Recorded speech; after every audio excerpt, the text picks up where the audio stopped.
Bienvenidos una vez más al podcast del historiador. Hoy vamos a conocer dentro de esta historia la aparición de un nuevo personaje, un gran personaje, así que vamos de una vez con la historia. La mítica Kunlun parecía desconectada del plano terrenal, sin embargo, y pese al supuesto aislamiento de la ciudad, muchos de sus hijos e hijas ejercieron una influencia directa sobre el mundo. Ubicada en una dimensión de bolsillo adyacente al reino mortal, Kunlun era una de las 7 ciudades celestiales y el hogar de una raza de robustos inmortales. Aparecía en la Tierra una vez cada 10 años, periodo durante el cual se abría en el Himalaya un portal místico que daba acceso a la ciudad. Desde tiempos prehistóricos, Kunlun había elegido al mejor artista marcial de la época como el inmortal Puño de Hierro, protector y defensor de la ciudad. Para alcanzar este rango tan anhelado, los candidatos tenían que vencer en combate al dragón mágico Shou Lao, el inmortal. Cuando el luchador victorioso absorbía la energía vital del dragón, obtenía la habilidad de canalizar la fuerza del dragón y asestar golpes de una fuerza inimaginable. Se solía decir que las manos de un puño de hierro eran realmente como objetos de hierro. Un puño de hierro servía durante décadas y defendía a Kunlun de ataques e interferencias externas. También se esperaba de él que luchara en el Torneo de las Ciudades Celestiales, competición celestial que se celebraba cada 88 años, cuando las estrellas se alineaban y los 7 reinos divinos se fundían en uno. Aunque hubo mujeres que ejercieron de puño de hierro, esto no solía suceder y aún era menos habitual que un plebeyo se hiciera con tal honor. Las élites gobernantes de Kunlun eran reticentes a ceder su privilegio y querían garantizar que solo quienes ellas considerasen convenientes accederían al poder de puño de hierro. Todo eso cambió en el año 1545 después de Cristo, cuando Wu Aoxin, una mujer criada en un orfanato, venció a Shou Lao y obtuvo el título. No obstante, ostentó el título poco tiempo porque estaba dividida entre sus obligaciones hacia Kunlun y la lealtad hacia su amante, un joven pescador que había cuidado de ella hasta que absorbió el poder de Shou Lao. El pescador, un hombre humilde que tenía dificultades para asumir la nueva vida de luchadora de Wu Aoxi, empaquetó sus pertenencias y huyó a Kunlun para labrarse en la tierra una nueva vida. Wu Aoxi aprovechó que el portal seguía abierto y lo siguió, decidida a demostrarle que él le importaba más que el título de puño de hierro. Por desgracia, cuando emergió a la tierra, Wu Aoxi no halló ni rastro del pescador. En un terreno desconocido y sin otro medio de vida, se convirtió en mercenaria y vendió al mejor postor sus habilidades como luchadora. Su nueva carrera profesional le llevó a la bahía de Pingai en una misión para liberar a una aldea de pescadores del yugo de unos piratas. Fracasó en su primer intento de derrotar al rey pirata y la obligaron a desfilar por las calles de la aldea para burlarse de ella. El pescador, que el destino había querido que fuera testigo de la humillación de su amada, envenenó a los guardias de Wu Aoxi y la liberó para que llevara a cabo su sangrienta venganza. Wu Aoxi usó su chi para infundir fuego místico en sus flechas y redujo la flota pirata a cenizas. Por fin reunidos, la inmortal Puño de Hierro y su humilde pescador pasaron el resto de sus días juntos felizmente casados. Ella se hizo famosa en el mundo entero como la reina pirata de la bahía Pingai.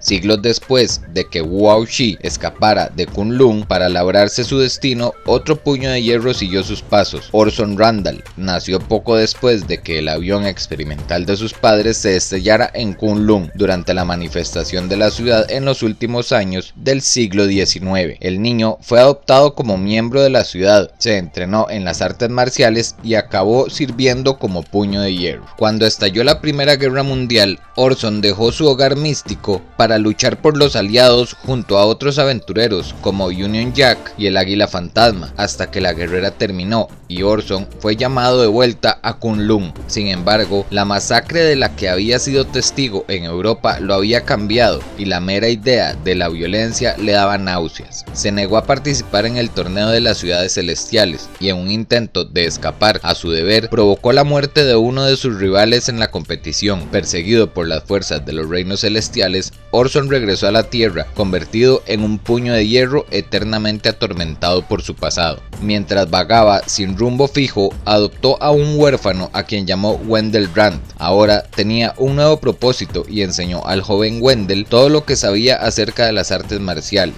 Juntos vivieron muchas aventuras como miembros de un equipo que luchaba contra el crimen y que se hacía llamar Confederados de lo Curioso. Wendell estaba fascinado por las exóticas historias de su tutor. Él le explicaba acerca de Kunlun y anhelaba visitar la ciudad. Orson le advirtió en contra del viaje y le recordó que los gobernantes del reino místico aún lo consideraban un proscrito.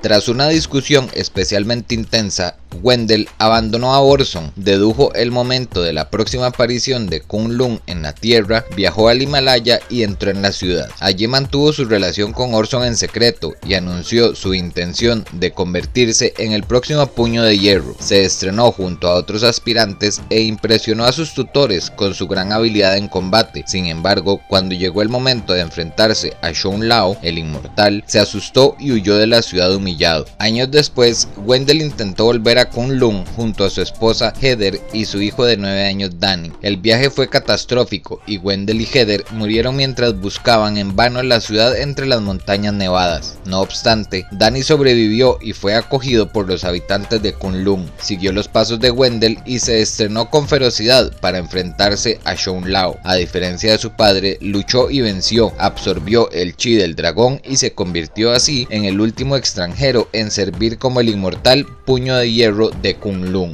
Vamos a dejar este capítulo hasta acá para poder continuar en la próxima con muchísimo más de esta gran aventura, que estoy seguro que muchos pensarán igual que yo en que si la aparición de Puño de Hierro no hubiera existido, la historia no sería la misma. Nos vemos en el próximo capítulo, espero les haya gustado, déjame en los comentarios qué te ha parecido y nos vemos muy pronto.